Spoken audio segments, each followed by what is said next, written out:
माय channel. तर आज आपण बघणार आहोत एसक्यूएल ट्युटोरियल इन मराठी. तर आज आपण बघणार आहोत SQL create table. SQL create table आता लास्ट व्हिडिओमध्ये आपण काय बघितलं आहे की एसक्यूएल क्रिएट डेटाबेस. डेटाबेस कसा क्रिएट करायचं हे आपण बघितलं आहे. तर डेटाबेसमध्ये आपण टॉपिक्स कोणकोणते घेतले होते? SQL create database, SQL select database आणि ड्रॉप और डिलीट डेटाबेस. तर या व्हिडिओची लिंक मी खाली डिस्क्रिप्शन बॉक्समध्ये देईल, ती तुम्ही नक्की बघा. म्हणजे तुम्हाला डेटाबेस नक्की काय आहे, तो कसा क्रिएट करायचा आहे, ड्रॉप कसा करायचा आहे, सिलेक्ट कसा करायचा आहे, तुम्हाला यावरून कळेल. तर आजच्या सेशनमध्ये आपल्याला बघायचं आहे की क्रिएट टेबल. टेबल हा खूप इम्पॉर्टंट पार्ट आहे एसक्यूएलमध्ये. तर आपल्याला तो तयार करायचा, कसा करायचा आहे ते बघणार आहोत. तर आजचे टॉपिक्स कोणकोणते असणार आहेत ते बघू आधी. एसक्यूएल क्रिएट टेबल आणि ड्रॉप और डिलीट टेबल. चला तर मागच्या सेशनला सुरुवात करूया. SQL create table. Creating a basic table involves naming the table of defining it's columns and each columns data type. म्हणजेच काय की आपल्याला एक टेबल जो आहे तो आपल्याला तयार करायचा आहे, त्याला एक स्पेसिफिक आपल्याला नाव डिफाईन करायचं असतं आणि त्याचा जो डेटा टाईप असतो कॉलमचा तो देखील आपल्याला डिफाईन करायचा असतो. तर ते आपण पुढे बघणारच आहोत की आपल्याला कसं कसं करायचं आहे. The SQL create table statement is use to create a new table. तर जर आपल्याला क्रिएट टेबल जर करायचा असेल, टेबल बनवायचं असेल, तर क्रिएट टेबल हा एक स्टेटमेंट आहे, तो आपल्याला यूज करावा लागतो एसक्यूएल मध्ये. ते यूज करून आपण नवीन टेबल तयार करू शकतो. तर फॉर एक्झाम्पल बघायचं झालं की याचं सिंटॅक्स तुम्हाला दिसत आहे, ते क्रिएट टेबल आणि ते तुमचं टेबलचं नाव जे काय असेल तुम्हाला द्यायचं असेल ते तुम्ही देऊ शकता. आणि इथे तुम्हाला इथे कॉलम डिफाईन केलेले आहेत. इथे लक्षात येते इथे कॉलम 1 आहे आणि त्याचा डेटा टाईप. आता डेटा टाईप म्हणजे काय? लाईक इंटिजर, व्हॅरक्यार, टेक्स्ट, हे सगळे काय झाले? डेटा टाईप झाले. तर माझी अजून एक व्हिडिओ आहे डेटा टाईपची, मी त्या व्हिडिओची लिंक देखील मी खाली देईल. तर तुम्ही डेटा टाईपची व्हिडिओ बघा, त्याच्यामध्ये तुम्हाला मी सगळ्या प्रकारचे डेटा टाईप एक्सप्लेन केलेले आहेत. म्हणजे तुम्हाला कळेल की कोणत्या कॉलमसाठी आपल्याला कोणता डेटा टाईप यूज करायचा आहे. त्यानंतर आपण इथे प्रायमरी की यूज केलेली आहे and one or more columns. Okay, तर अशा पद्धतीने आपण क्रिएट टेबल इथे बघितलं आहे. तर आता आपल्या सॉफ्टवेअरमध्ये, आपल्या एसक्यूएलच्या सॉफ्टवेअरमध्ये आपण क्रिएट टेबल कसं करणार आहोत ते बघूयात. आता आपण इथे एसक्यूएल सॉफ्टवेअरमध्ये आलेलो आहोत. याच्यामध्ये आता आपल्याला काय करायचं आहे, लास्ट व्हिडिओमध्ये आपण एक टेस्ट डीबी नावाचा डेटाबेस हा क्रिएट केलेला आहे, तो तुम्हाला इथे दिसत आहे. सिंपल तुम्हाला इथे राईट क्लिक करायचं आहे आणि ते न्यू क्वेरी करायचं आहे, किंवा तुम्हाला इथे वरती पण न्यू क्वेरी दिसत आहे. तर इथे आपण न्यू क्वेरी करणार आहोत. तिथे आल्यानंतर सिंपल तुम्हाला काय करायचं आहे, टाईप करायचं आहे क्रिएट टेबल आणि टेबलचं काय नाव द्यायचं आहे ते तुम्ही देऊ शकता. फॉर एक्झाम्पल आता मी कस्टमर्स घेते. ओके, आणि ब्रॅकेट ओपन अँड क्लोज करायचा. हा तुमचा बेसिक सिंटॅक्स आहे क्रिएट टेबलचा. ते तिथं टेबल नेम मी दिलं होतं फॉर एक्झाम्पल म्हणून, पण आता तुम्हाला इथे क्रिएट टेबल, पण त्या टेबलला तुम्हाला एक नाव द्यायचं आहे. मला आता कस्टमरचा एक टेबल तयार करायचा आहे म्हणून मी इथे कस्टमर्स इथे नाव दिलेलं आहे. आता तो जो सिंटॅक्स आहे त्याचं एक्सप्लेनेशन मी तुम्हाला इथे सांगते थोडक्यात, की क्रिएट टेबल हा एक डेटाबेस सिस्टीमला आपण काय करू इच्छित आहात हे सांगणारा एक कीवर्ड आहे. लक्षात येते? एक कीवर्ड आहे की आपण त्या सिस्टीमला सांगतोय की एक क्रिएट टेबल कर असं. तर तुम्ही काय करणार आहात, त्याचं कोणत्या टेबलचं नाव देणार आहे ते तुमच्यावर आहे, पण तो एक कीवर्ड त्यांनी फिक्स केलेला आहे. तो कीवर्ड तुम्ही तिथे त्या सॉफ्टवेअरमध्ये टाईप केला की तुम्हाला तो क्रिएट टेबल करून देणार आहे. या प्रकरणात आपण एक नवीन कॉलम तयार किंवा टेबल तयार करू इच्छित आहात. टेबलसाठी युनिक नेम आणि ओळख करता क्रिएट टेबल स्टेटमेंटचे अनुसरण करते. टेबलचे नाव कधीही आपण सेम करू शकत नाही. जर तुम्हाला कस्टमर्सचे भरपूर साऱ्या याद्या करायच्या असतील तर तुम्ही कस्टमर्स किंवा कस्टमर्स 1, कस्टमर 2 असं करू शकता.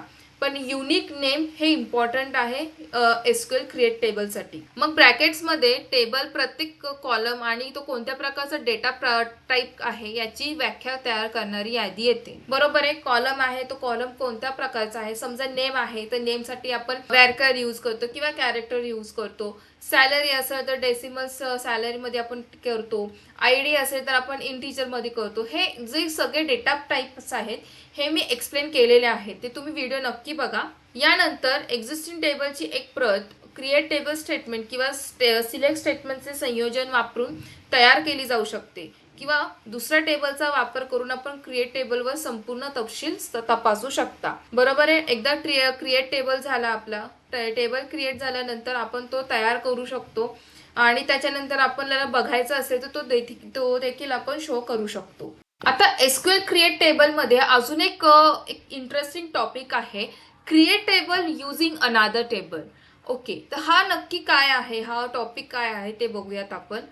की टेबलची एक प्रत क्रिएट टेबल स्टेटमेंट आणि सिलेक्ट स्टेटमेंटचे कॉम्बिनेशन वापरून तयार केली जाते. म्हणजे क्रिएट टेबलचे एक स्टेटमेंट आणि सिलेक्ट स्टेटमेंटचा कॉम्बिनेशन ते बघूयात की कसं करायचं आपल्याला. नवीन टेबलचे समान जे कॉलम आहे ते परिभाषित आहेत आणि सर्व कॉलम किंवा स्पेसिफिक कॉलम निवडले जाऊ शकतात.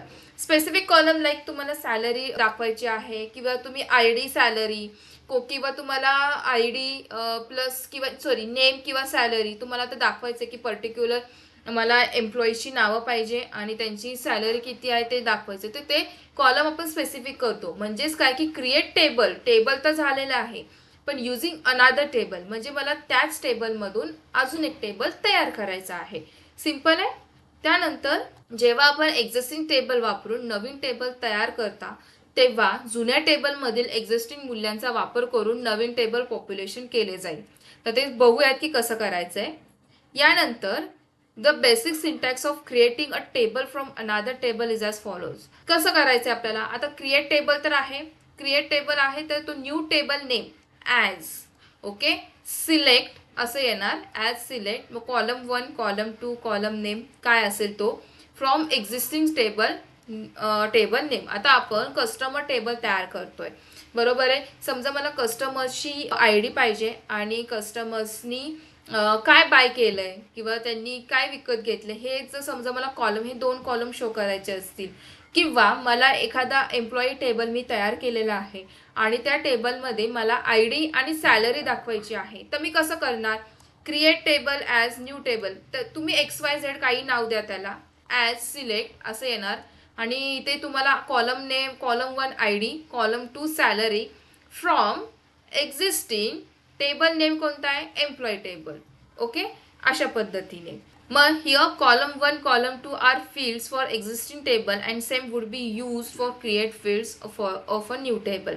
सेम कॉलम 1 कॉलम 2 तुम्ही जो कोणता घेणार ते एक्झिस्टिंग टेबल जो तुम्ही आधी तयार केलेला टेबल आहे त्याचाच तो फील्ड्स आपल्याला इथे घेणार आहे. एक्झाम्पल बघायचं झालं की एक आपल्याला इथे दिसतंय की क्रिएट टेबल सॅलरी.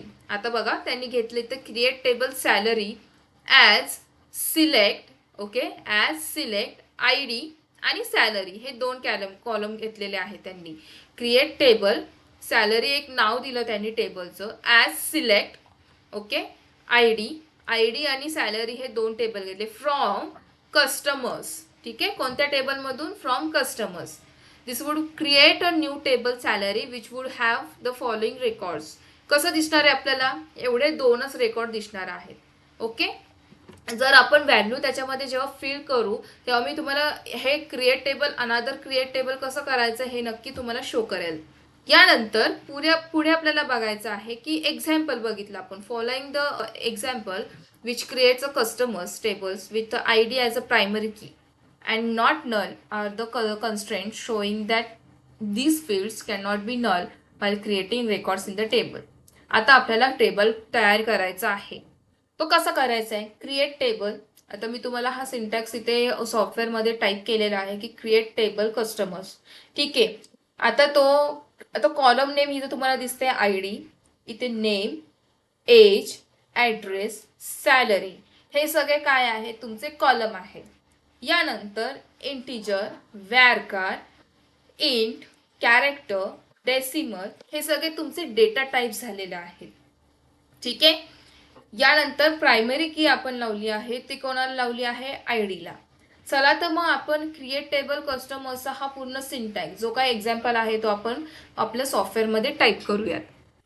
तर आपण इथे क्रिएट टेबल कस्टमर्स इथे तयार केलेला आहे. ID इथे इंटिजर दिलंय, कस्टमर नेम, एज, कस्टमरचा ॲड्रेस, सॅलरी, प्रायमरी की हे केलेलं आहे. आता आपल्याला काय करायचं आहे, एक्झिक्यूट करायचं आहे, म्हणजे प्रोग्राम रन करायचा आहे. ते एक्झिक्यूट केलं आहे आपण. तर इथे कमांड कंप्लीट सक्सेसफुली आपला टेबल जो आहे कस्टमर्सचा नावाचा तो इथे तयार झालेला आहे. आता आपलं टेबल क्रिएट करून झालेलं आहे. So you can verify your table has been created successfully by looking at the message displayed by the SQL server. म्हणजे तुम्हाला जर आता तो टेबल तयार झाला आहे, हे कमांड सक्सेसफुली तुम्हाला आलेला आहे, पण तो आपल्याला बघायचा असेल तर तुम्ही कसं बघू शकता? एक तर दोन कमांड आहे, तुम्ही DESC कमांड हा यूज करून तुम्ही बघू शकता तुमचा क्रिएट टेबल.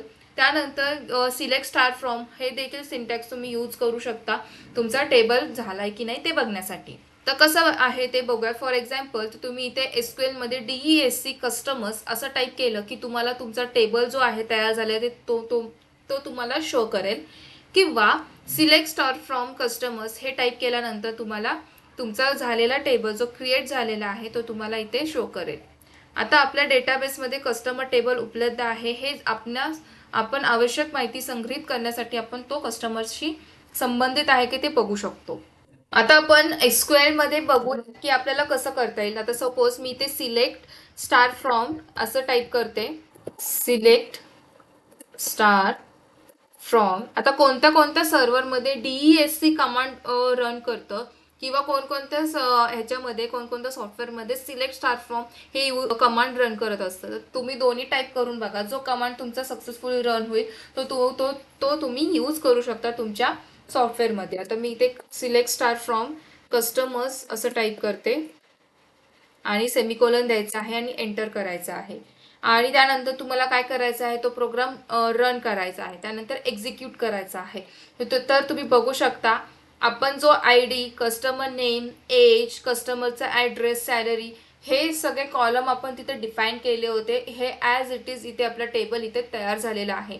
खालच्या गोष्टी दिसत का नाहीत, अजून आपल्याला इन्सर्ट व्हॅल्यूज करायच्या बाकी आहे. ती व्हिडिओ मी नेक्स्ट व्हिडिओ त्याच्यावरती नक्कीच बनवणार आहे.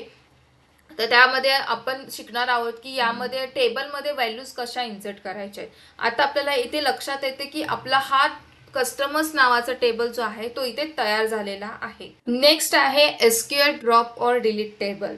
ओके, आता समजा कधी कधी काय होतं, आपल्याला टेबल जो क्रिएट केलेला आहे तो नको असेल तर तो आपण ड्रॉप करू शकतो किंवा डिलीट करू शकतो, दोन्हीपैकी एक करू शकतो. SQL ड्रॉप टेबल स्टेटमेंटचा वापर टेबल जो आहे तो त्या टेबलसाठी सर्व डेटा, अनुक्रमणिका, ट्रिगर, ज्या मर्यादा आहे, ते परवानगी आहे, ज्या कोणी आहे, तो वैशिष्ट्ये जे आहेत त्या सगळ्या टेबलची ते काढून टाकण्यासाठी याचा वापर केला जातो. ही कमांड वापरताना आपल्याला सावधगिरी बाळगावी लागेल, कारण एकदा टेबल डिलीट झाले की सर्व माहिती त्या टेबलमध्ये उपलब्ध असलेली सगळी माहिती ती हटवून जाईल. ओके, त्यामुळे ड्रॉप टेबल किंवा डिलीट टेबल करताना तुम्ही कोणत्या टेबलचं नाव टाईप करता हे तुम्ही काळजीपूर्वक बघणं आवश्यक आहे. तर त्याचा सिंटॅक्स बघूयात की आपल्याला basic syntax of table, drop टेबलचं सिंपल काय आहे, ड्रॉप टेबल आणि स्टेटमेंट कसं आहे ते बघूयात. ड्रॉप टेबल आणि टेबलचं नाव सिंपल आहे की तुम्हाला काय करायचं आहे, समजा आपण आता कस्टमर्सचं टेबल तयार केलेलं आहे तो तुम्हाला आता ड्रॉप करायचा आहे. तर बघूयात की कसं करता येईल. आता इथे आपल्याला काय करायचं आहे, सिंपल तुम्हाला टाईप करायचं आहे drop table, table name customers, semicolon द्यायचा आहे आणि एक्झिक्यूट करायचा आहे. तिथे आलेला आहे कमांड कंप्लीट सक्सेसफुली, म्हणजे जो आपला कस्टमर्सचा टेबल आहे तो कम्प्लिटली काय झाला आहे, डिलीट झालेला आहे किंवा ड्रॉप झालेला आहे. सिंपल. आता जर तुम्हाला बघायचं असेल त्याची पडताळणी करून की तुमचा खरंच जो कस्टमरचा टेबल आहे तो खरंच गेला आहे का, तुम्ही सेम तीच मेथड यूज करू शकता. DESC कस्टमर्स किंवा सिलेक्ट स्टार फ्रॉम कस्टमर्सचा यूज करून तुम्ही बघू शकता की तुमचा जो टेबल आहे तो काय आहे, डिलीट झालेला आहे की नाही. तर आपण बघूयात की कसा तो झाले की नाही की आपण ते चेक करू. सिंपल आहे. आता इथे आपल्याला सिलेक्ट स्टार फ्रॉम करायचा आहे. Select star from customers, semicolon द्यायचा आहे आणि प्रोग्राम एक्झिक्यूट करायचा आहे. तर इथे तुम्हाला दिसत आहे की invalid object name customers. Okay, म्हणजेच काय की कस्टमर्स नावाचा टेबलच नाहीये म्हणून त्यांनी काय दिलेलं आहे, इनव्हॅलिड ही आपल्याला एरर दिलेली आहे. ओके, तर अशा पद्धतीने आपण क्रिएट टेबल करून बघितलं आहे. त्यानंतर आपण बघितलं आहे की ड्रॉप टेबल किंवा कसं करायचं किंवा डिलीट टेबल कसं करायचं आहे. तर आजच्या सेशनमध्ये आपण बघितलं आहे की एसक्यूएल क्रिएट टेबल कसं करायचं आहे आणि ड्रॉप और डिलीट टेबल कसं करायचं आहे. आय होप तुम्हाला माझी व्हिडिओ व्यवस्थित कळाली असेल. तर लाईक करा, सबस्क्राईब करा आणि जास्तीत जास्त शेअर करा. नेक्स्ट व्हिडिओ माझी नक्कीच लवकर येईल. तोपर्यंत stay tune and keep watching.